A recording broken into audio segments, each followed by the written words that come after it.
28 जनवरी 2026 की सुबह महाराष्ट्र एक ऐसी त्रासदी के साथ जागा जिसने उसके इतिहास पर एक अमिट छाप छोड़ी। Deputy chief minister Ajit Pawar का चार्टर्ड विमान बारामती के पास अचानक क्रैश हो गया, जिसमें अनुभवी नेता सहित सभी 5 लोगों की मौके पर ही मौत हो गई। यह चौंकाने वाली घटना सुबह के शुरुआती घंटों में हुई, जिसमें इमरजेंसी रिस्पॉन्डर्स इंसिडेंट स्थल पर पहुंचे, लेकिन कोई भी जीवित नहीं बचा। 66 वर्षीय दिग्गज नेता के अचानक और असामयिक निधन से न केवल महाराष्ट्र बल्कि पूरे देश में शोक की लहर दौड़ गई। अजीत पवार के निधन से एक शानदार करियर का अचानक अंत हो गया, जिससे राज्य के सबसे प्रभावशाली और गतिशील लीडरों में से एक का सफर छोटा हो गया। अपनी तेज प्रशासनिक कौशल, गहरी जमीनी पकड़ और जन कल्याण के प्रति अटूट प्रतिबद्धता के लिए प्रसिद्ध पवार एक ऐसे नेता थे जिन्होंने सम्मान और वफादारी दोनों को प्रेरित किया। उनकी अनुपस्थिति से महाराष्ट्र के राजनीतिक परिदृश्य में एक ऐसा शून्य पैदा हो गया है जिसे भरना उनके पार्टी और उन लोगों के लिए अविश्वसनीय रूप से मुश्किल होगा जिनकी उन्होंने सेवा की। उनके इमेंस कंट्रीब्यूशंस के सम्मान में सरकार ने 3 दिनों के राजकीय शोक की घोषणा की। झंडे आधे झुका दिए गए और ऑफिशियल इवेंट्स को रोक दिया गया, जो इस नुकसान की गंभीरता और पूरे राज्य में फैले वाइड स्प्रेड ग्रीफ को दर्शाते हैं। क्रैश के आसपास की परिस्थितियों ने जनता में इंटेंस इंटरेस्ट जगाया है, जिसमें कई लोग थरह और ट्रांसपेरेंट इन्वेस्टिगेशन की मांग कर रहे हैं। अधिकारियों ने ट्रेजेडी के कारण का पता लगाने के लिए कोई कसर नहीं छोड़ने का वादा किया है। देश के सभी कोनों से श्रद्धांजलि और संवेदनाएं उमड़ पड़ी। अजीत पवार के अंतिम संस्कार के लिए हजारों शोक मनाने वाले इकट्ठा हुए, जिसमें जीवन के हर क्षेत्र के लोग उनके अंतिम सम्मान का भुगतान करने के लिए एक साथ आए। यह उनके और जनता के बीच गहरे बंधन का एक शक्तिशाली प्रमाण है। जैसे ही महाराष्ट्र इस प्रोफाउंड लॉस से जूझ रहा है, अजीत पवार की विरासत, जो उनकी अचीवमेंट्स और उनकी मृत्यु की ट्रैजिक सर्कमस्टेंसेस दोनों से चिन्हित है, राज्य के भविष्य को आकार देना जारी रखेगी, जिससे उसके लोग शोक में और जवाब की तलाश में रहेंगे। अजित पवार महाराष्ट्र की राजनीति में एक जबरदस्त शक्ति थे, जो अपनी दमदार उपस्थिति और तेज राजनीतिक सूझबूझ के लिए जाने जाते थे। रैलियों में उनके भाषणों से भारी भीड़ उमड़ती थी और जीवन के सभी क्षेत्रों के लोगों से जुड़ने की उनकी क्षमता उन्हें अपने कई समकालीनों से अलग करती थी। शक्तिशाली पवार राजवंश से ताल्लुक रखने वाले अजित पवार को एक समृद्ध राजनीतिक विरासत मिली थी, लेकिन वे अपनी एक अलग पहचान बनाने के लिए दृढ़ थे। महत्वाकांक्षा और प्रशासन की गहरी समझ से प्रेरित होकर उन्होंने धीरे धीरे अपनी प्रतिष्ठा बनाई। अक्सर अपने चाचा शरद पवार के साये से बाहर निकलकर स्वतंत्र निर्णय लेते हुए अपने करियर को आकार दिया। कई दशकों तक अजित पवार ने वित्त और सिंचाई सहित प्रमुख विभागों को संभाला और 4 अलग-अलग मुख्यमंत्रियों के अधीन उप मुख्यमंत्री के रूप में कार्य किया। बदलती राजनीतिक गठबंधनों को समझने और बदलती परिस्थितियों के अनुकूल ढलने की उनकी क्षमता ने चुनौतियों का सामना करने में उनकी राजनीतिक सूझबूझ और लचीलेपन दोनों का प्रदर्शन किया।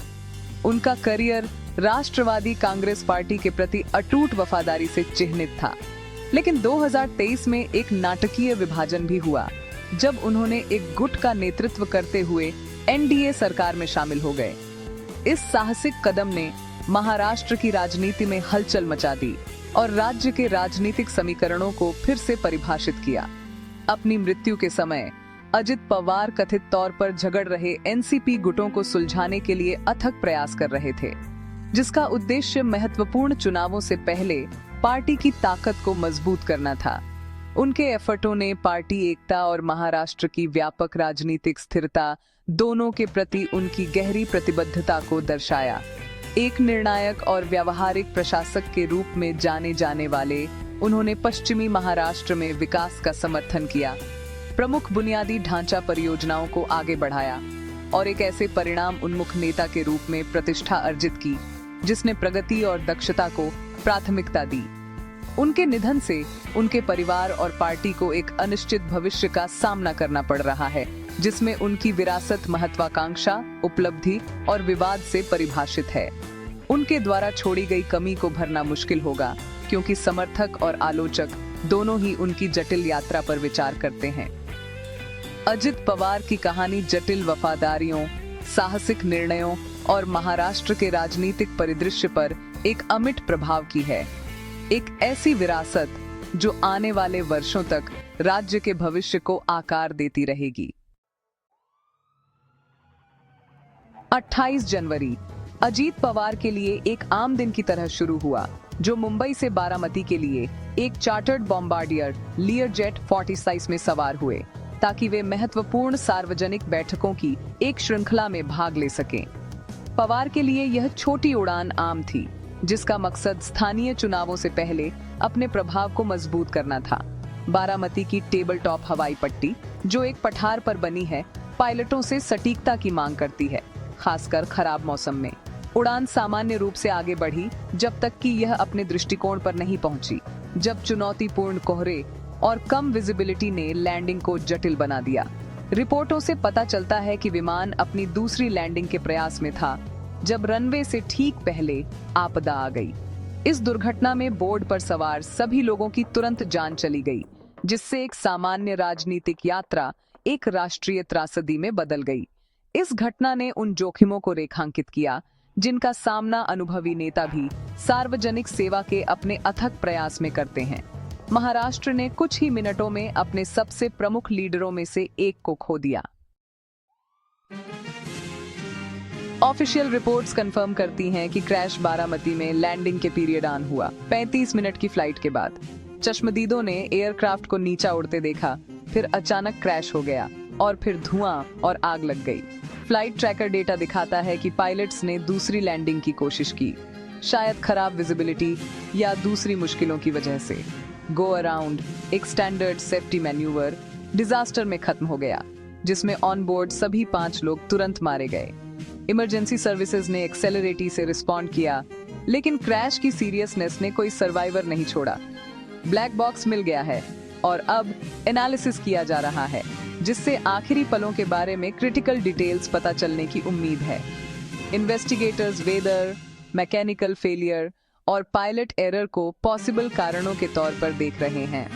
देश जवाबों का इंतजार कर रहा है, क्योंकि एक्सपर्ट्स इस ट्रेजेडी की वजह बने इवेंट्स को एक साथ जोड़ रहे हैं। अजित पवार के निधन की खबर से पूरे महाराष्ट्र में हलचल मच गई और पूरे देश में बारामती में मातम छा गया। निर्धारित सार्वजनिक बैठकें रद्द कर दी गईं। उनकी जगह शोक संतप्त समर्थकों की भीड़ जमा हो गई। राज्य ने 3 दिन के शोक की घोषणा की, जिसमें राष्ट्रीय ध्वज आधा झुका दिया गया और सभी गवर्नमेंटी कार्यक्रम स्थगित कर दिए गए। जिन चुनावों के लिए पवार प्रचार कर रहे थे, उन्हें स्थगित कर दिया गया, जिससे इस क्षति की गंभीरता का पता चलता है। पूरे राजनीतिक गलियारे से श्रद्धांजलि संदेश आने लगे, जिससे विरोधी भी एक साझा दुख में एकजुट हो गए। हजारों लोगों ने उन्हें श्रद्धांजलि देने के लिए कतार लगाई, क्योंकि उनके पार्थिव शरीर को पूरे राजकीय सम्मान के साथ अंतिम संस्कार के लिए रखा गया। शोक की इस लहर ने पवार का उन लोगों के साथ गहरा जुड़ाव दिखाया जिनकी उन्होंने सेवा की थी। अजित पवार की अचानक मौत ने महाराष्ट्र में एक बड़ा लीडरशिप वैक्यूम छोड़ दिया है, जिससे रूलिंग कोएलिशन और एनसीपी अस्थिर हो गए हैं। डिप्टी चीफ मिनिस्टर और एनसीपी फैक्शन लीडर के तौर पर उनकी अनुपस्थिति गवर्नेंस और पार्टी यूनिटी दोनों के लिए एक चुनौती है। वह कथित तौर पर एनसीपी के फैक्शंस को फिर से एक करने की दिशा में काम कर रहे थे, एक ऐसा कदम जो अब अधर में लटक गया है। उनके भतीजे रोहित पवार ने पार्टी में सुलह के एफर्टों को जारी रखने की कसम खाई है, यह सुझाव देते हुए कि यह त्रासदी एकीकरण को तेज कर सकती है। शरद पवार और सुप्रिया सुले अब इस उथल पुथल भरे दौर में पार्टी का मार्गदर्शन करने की जिम्मेदारी संभालते हैं। अजित पवार जैसे मास लीडर का नुकसान कोएलिशन और अपोजिशन के भीतर पावर डायनामिक्स को बदल सकता है। नए लीडर्स सामने आ सकते हैं, लेकिन पवार की पॉलिटिकल एक्यूमेन और इन्फ्लुएंस से बनी जगह को भरना मुश्किल होगा। महाराष्ट्र का पॉलिटिकल फ्यूचर अब इस बात पर निर्भर करता है कि यह पावर कैसे रिडिस्ट्रीब्यूट होती है। Directorate General of Civil Aviation और एयरक्राफ्ट एक्सीडेंट इन्वेस्टिगेशन ब्यूरो की लीडरशिप में तुरंत एक मल्टी एजेंसी इन्वेस्टिगेशन शुरू की गई थी।